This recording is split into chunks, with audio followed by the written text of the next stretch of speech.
Hello, नमस्कार. कसे आहात सर्व? मस्त आहात ना? मस्तच राहा सर्वांना. सर्वप्रथम श्री स्वामी समर्थ.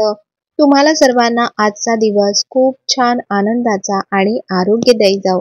तर आजची माझी पूजेची जी सुरुवात झाली ती म्हणजे या नवीन प्लेटने. तुम्ही मला म्हणाला होतात की ताई दिव्याच्या खाली सुद्धा पितळीच प्लेट ठेवतो, म्हणून ही प्लेट मी नवीन आणली छोटीशी. आणि खरंच दिवा बघा पितळी प्लेट ठेवल्यानंतर खूप छान दिसतोय. तर पूजा माझी रोजची जी आहे ती झालेली आहे. त्यानंतर आज सुरुवात करायची ती म्हणजे माघ चतुर्थी जी आज आहे, गणेश चतुर्थी. तर पूजेची तयारी अशी आधीच जर पूर्ण व्यवस्थित करून घेतली ना, तर आपल्याला पूजा करताना मग सारखं सारखं उठावं लागत नाही. तर या पूजेसाठी मला काही खूप जास्त सामान नकोय, पण जे म्हणजे गुळाचा आणि खोबऱ्याच्या वाटीचा जो नैवेद्य आहे तो मी काढून ठेवलाय. त्यानंतर पंचामृत बनवते अभिषेकाला. बरेच जण विचारतात पंचामृतामध्ये काय घ्यायचं, तर दूध, दही, मध, साखर आणि शुद्ध गाईचं तूप. तर हे पंचामृतात घ्यायचंय. जेव्हा अभिषेक करतो तेव्हा मी कच्चं दूध घेते, आणि जेव्हा तुम्हाला पंचामृत जेव्हा आपण सत्यनारायण किंवा असं जेव्हा देण्यासाठी पंचामृत करतो ना, तर तेव्हा मी जे म्हणजे तापवलेलं दूध असतं ना ते घेते. नाहीतर मग आपलं जे पंचामृत आपण बनवतो ते कधी कधी लवकर खराब होतं त्याच्यामुळे. आणि दुधाचं प्रमाण जास्त घ्यायचं, दह्याचं प्रमाण कमी घ्यायचं पंचामृतामध्ये. तर त्यानंतर बाप्पांना जी हे कापसाचं जे वस्त्र आपण अर्पण करतो, तर ते वस्त्र असं बनवलं. तर तुमच्याकडे घरीच कापूस असेल, अखंड कापूस असेल, तर त्याचं असं तुम्ही वस्त्र बनवू शकता. त्या वस्त्राला हळदी कुंकवाची बोटं लावायची आहेत.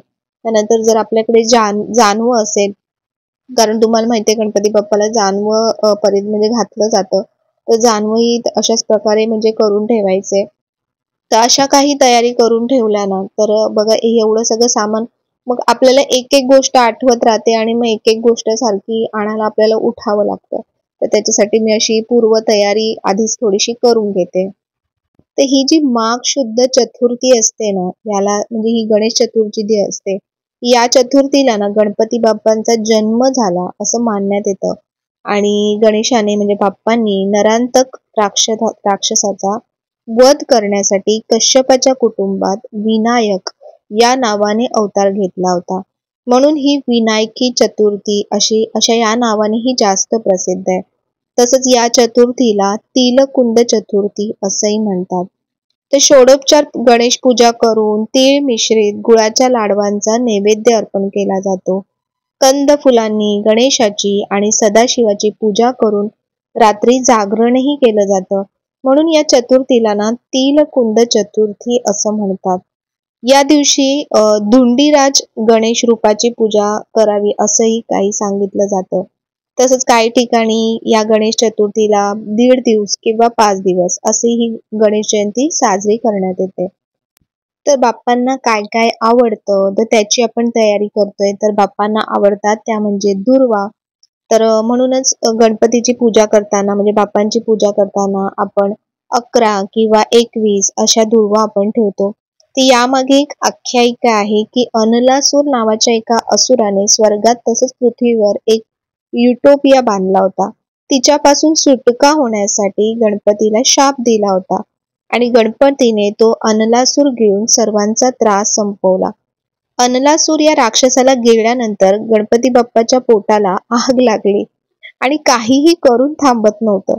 तर म्हणून कश्यप ऋषींनी गणपती बाप्पांना दुर्वांचा रस प्यायला दिला, आणि हे प्यायल्यानंतर बाप्पांच्या पोटातली आग शांत झाली, आणि तेव्हापासून गणपती बाप्पांना दुर्वा आवडू लागल्या. तसंच गणपती बाप्पांचा वर्ण हा लाल रंगाचा, त्यामुळे जास्वंदाचं लाल फूल बाप्पांना अतिशय प्रिय असतं.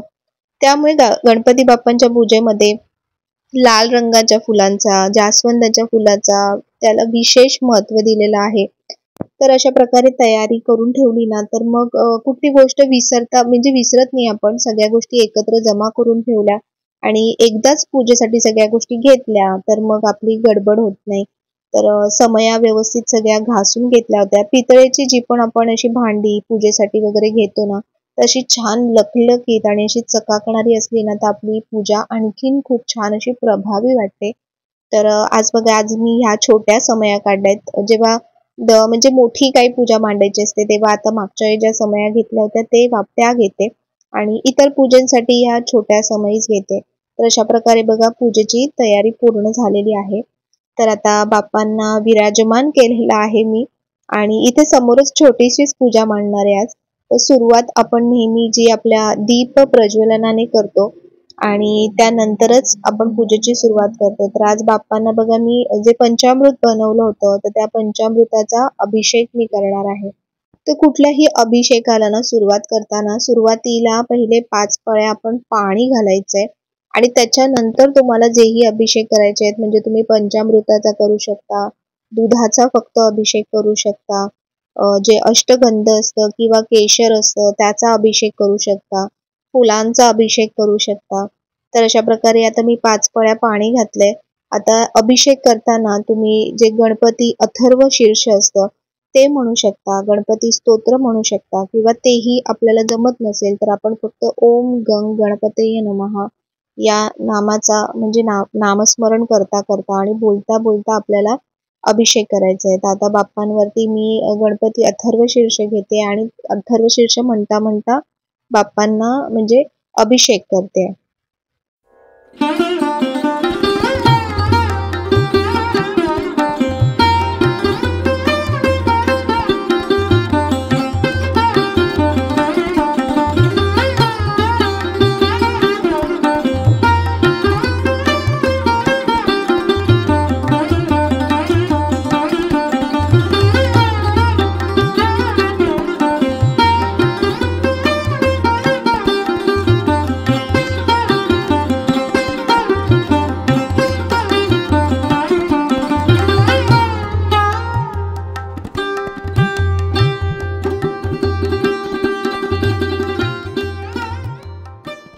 तर हिंदू धर्मामध्ये गणपती बाप्पांना बुद्धी आणि ज्ञानाची देवता मानलं जातं आणि आपल्या सर्व शुभ कार्यात प्रथम पूजा ही गणपती बाप्पाचीच केली जाते, कारण तो सुख करता, दुःख हरता आणि विघ्न हरता आहे. अभिषेक झाल्यानंतर मग बाप्पांची मूर्ती अशी छान स्वच्छ पुसून घेतली. त्यानंतर असं छान सिंहासन ठेवलंय आणि त्याच्यावरती तांदळाची म्हणजे अक्षदांची रास ठेवली आणि त्यानंतर त्याच्यावरती मी बाप्पांना विराजमान करणार आहे. तर ज्या अक्षदा ठेवल्यात म्हणजे जी रास ठेवली त्याच्यावरती हळदी कुंकू घातलंय आणि त्यानंतर बघा आता बाप्पांना इथे मी विराजमान केलंय. तर हे आपण जेव्हा पूजा करत असतो ना, तर तेव्हा पूजा करताना ज्याही देवतांची तुम्ही पूजा करताय तर त्यांच्या नामाचं जे नामस्मरण असतं ते आपण चालूच ठेवायचं पूजा करताना किंवा त्यांचे काही मंत्र स्तोत्र तुम्हाला येत असतील तर तेही म्हणता म्हणता आपण पूजा करू शकतो. तर आता बाप्पांना जे कापसाचं वस्त्र बनवलं होतं तर ते वस्त्र अर्पण केलं, त्यानंतर दुर्वा अर्पण केल्या, त्यानंतर छान अष्टगंध लावलं आणि सुगंधित द्रव्य लावलं म्हणजे अत्तर लावलं आणि हा एक छान मुकुट आहे माझ्याकडे. तर तो स्वामींसाठी घेतलाय. तर कधी स्वामींना घालते कधी बाप्पांना घालते, कारण शेवटी जेही आहेत देव ते सर्व आपले एकच आहेत.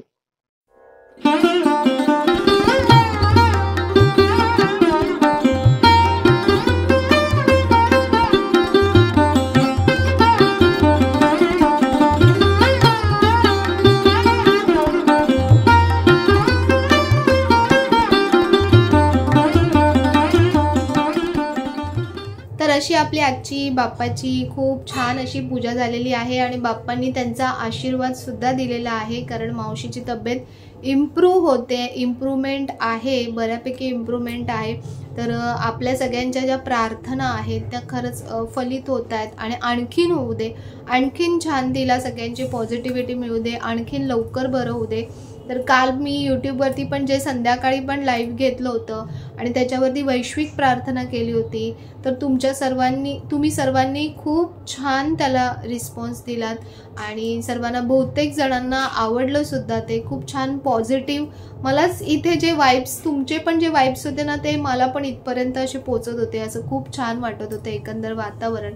कारण जेव्हा आपण एकत्र नामस्मरण करतो ना तेव्हा त्या गोष्टी अशा सगळ्या कनेक्ट होत असतात, एक शक्ती तयार होत असते आणि ती सगळ्यांपर्यंत अशी छान पॉझिटिव्हिटी पोचत असते.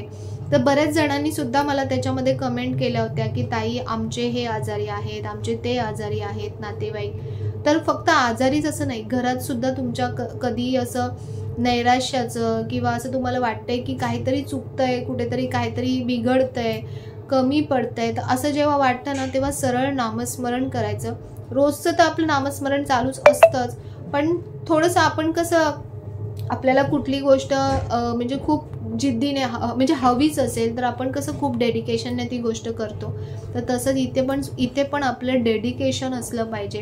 तुमची म्हणजे तुमची करण्याची इच्छा असली पाहिजे, आतून ते भाव असले पाहिजे, तरच ती गोष्ट तिथपर्यंत पोचते. आणि खूप छान वाटतंय. हा जो अनुभव आहे ना हा खूप भारी वाटतोय मला. आम्ही रोज घरातले सुद्धा सगळे बसून सकाळ संध्याकाळ रोज प्रार्थना करतो. तर त्या प्रार्थना तर मावशीपर्यंत पोचतातच, पण आमच्या सगळ्यांमध्ये सुद्धा एक अशी सुंदर अशी एक पॉझिटिव्हिटीची लहर एक क्रिएट होते. सगळ्यांशी रोजचं बोलणं होतं आणि खरंच खूप छान वाटतं. हा एक खूप चांगला म्हणजे मी म्हणेन की हा खूप चांगला एक्सपेरिमेंट झाला आणि एक्सपिरियन्ससुद्धा आला. आणि तुम्ही सुद्धा ही गोष्ट नक्की ट्राय करा. तुमच्या फॅमिलीचा जो ग्रुप असेल म्हणजे फॅमिलीचं असेल तर फॅमिलीचा व्हॉट्सअपवरती असा छान ग्रुप बनवा. व्हॉट्सअपचा असा सुद्धा चांगला वापर होऊ शकतो, हे मी पहिल्यांदा अनुभवली ही गोष्ट. इतर वेळी आपण फक्त चॅटिंग किंवा या गोष्टीसाठी वापर करतो आणि आता आपण बघतो की म्हणजे फॅमिलीजमध्ये खूप दुरावा येत राहिला आहे. आपण पहिले जसं नातेवाईकांकडे जायचो, राहायचो खूप सारे दिवस, तसं आता काहीच राहिलं नाही आहे. जाणं येणं सुद्धा खूप कमी झालं आहे. कधीतरी काहीतरी आपण जेव्हा काय असतो सणवार वगैरे तेव्हा फक्त विशेष पाठवतो ते पण व्हॉट्सअपवरून. फोन करायला सुद्धा आपल्याला वेळ नसतो, म्हणजे वेळ असून सुद्धा कधी कधी फोन केला जात नाही. आपण त्या गोष्टींना खूप कमी प्रायोरिटी द्यायला लागलो आहे. म्हणजे कोणाशी जाणं, बोलणं, भेटणं या गोष्टी खूप कमी झाल्यात आणि त्याच्यामुळे तो एक बोलतात ना कनेक्शन तुटत चाललंय, कुठेतरी विरळ होत चाललंय. तर म्हणून हे खूप भारी गोष्ट आहे. जरी तुम्हाला जाता येत नाही आहे, भेटता येत नाही आहे, पण मी म्हणेन की आठवड्यातून हे जे मी करते ना तर हे मला असं वाटतं की हे मी कंटिन्यू करावं आणि आठवड्यातून एकदा तरी आपण असं जो आपला फॅमिली ग्रुप आहे त्याच्यावरती सर्वांशी तुम्ही ना असं कम्युनिकेशन करत जा. बघा तुम्हाला किती भारी वाटेल. नक्की खरंच ट्राय करा ही गोष्ट. म्हणजे कसेही असू दे, कोणी काही असू दे, कोणी कसाही विचार करू दे, पण कसं असतं ना जेव्हा आपण बोलतो ना आपला जो संवाद होतो ना त्याच्यामधून बऱ्याचशा गोष्टी क्लिअर होतात.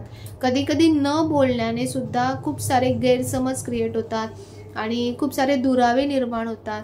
तर बोलणं आणि संभाषण, कम्युनिकेशन ही खूप खूप महत्त्वाची आणि मोठी गोष्ट आहे. तर सध्या जे सगळ्यांना एकटं वाटतं, लोनली फील होतं आणि डिप्रेशनमध्ये जातात लोक, तर त्याचं कारण हेच आहे की आपण स्वतःच एकटं राहतो आणि त्याच्यामुळे आपल्याला ते एकटं पण जाणवत जातं. त्याच्यामुळे आपली नेगेटिव्हिटी वाढत जाते. तर त्याच्यासाठी जे पण आपले नातेवाईक आहेत, फ्रेंड्स आहेत, तर त्यांच्यासोबत तुम्ही कनेक्टेड राहा आणि असं छान व्हॉट्सअपचा म्हणजे हे जे सोशल मीडियाचं जे हे प्लॅटफॉर्म्स आहेत ना त्याच्याशी छान चांगले वापर करा.